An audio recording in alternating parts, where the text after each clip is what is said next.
നമ്മൾ ഇനി ജാർഖണ്ഡിലേക്ക് പോവുകയാണ്. ജാർഖണ്ഡിലെ ആദ്യഘട്ട വോട്ടെടുപ്പിൽ ഭേദപ്പെട്ട പോളിംഗ്. 43 മണ്ഡലങ്ങളിലാണ് ഇന്ന് വോട്ടെടുപ്പ് നടക്കുന്നത്. 6 മന്ത്രിമാർ ഉൾപ്പെടെ 683 സ്ഥാനാർത്ഥികൾ ഇന്നത്തെ വോട്ടെടുപ്പിൽ ജനവിധി തേടുന്നുണ്ട്. വിവരങ്ങളുമായി അച്യുതൻ ഇപ്പോൾ ഡൽഹിയിൽ നിന്ന് ചേരുന്നുണ്ട്. അച്യുതൻ, ഒടുവിൽ വിവരം ലഭിക്കുമ്പോൾ എങ്ങനെയാണ് ജാർഖണ്ഡിൽ ആദ്യഘട്ടത്തിൽ പോളിംഗ്? അച്യുതൻ.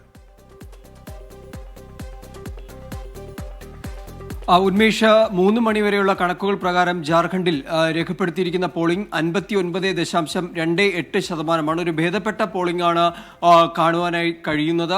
വാശിയേറിയൊരു മത്സരം തന്നെയാണ് ജാർഖണ്ഡിലും നടക്കുന്നത്. കാരണം ഇരു മുന്നണികളും, NDA ആയിരുന്നാലും ഇന്ത്യ മുന്നണിയായിരുന്നാലും ശക്തമായ പ്രചാരണങ്ങൾ കാഴ്ചവെച്ചു.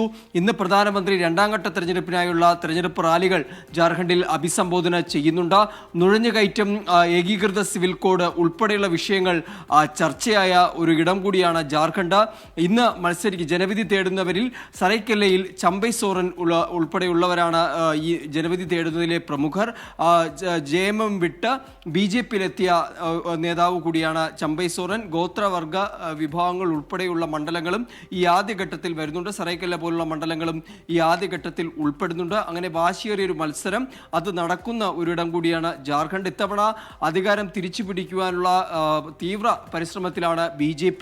അതിനായിട്ടുള്ള എല്ലാ തരത്തിലുള്ള അടവുകളും അവിടെ BJP നേതൃത്വത്തിൽ പയറ്റുന്നുണ്ട്. പ്രധാനമന്ത്രി നരേന്ദ്രമോദി നുഴഞ്ഞുകയറ്റം വലിയൊരു ചർച്ചാ വിഷയമാക്കി അവിടെ പ്രചരണത്തിന്റെ ഭാഗമായി തുടക്കം കുറിച്ചു.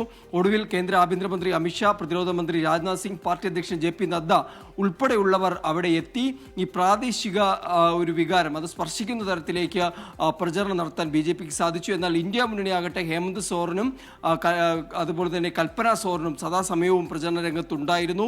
മണിപ്പൂർ ഉൾപ്പെടെയുള്ള വിഷയങ്ങൾ BJPക്ക് എതിരായി പ്രതിരോധം തീർത്താണ് ഇന്ത്യ മുന്നണി പ്രചാരണം സജീവമാക്കിയത്. രാഹുൽ ഗാന്ധി ഭരണഘടന ഉയർത്തിയുള്ള പ്രചാരണവും അവിടെ കാഴ്ചവെച്ചു. എന്തായാലും ശക്തമായ വാശിയേറിയ പ്രചാരണങ്ങളായിരുന്നു ആദ്യഘട്ടത്തിന് വേണ്ടി നടന്നത്.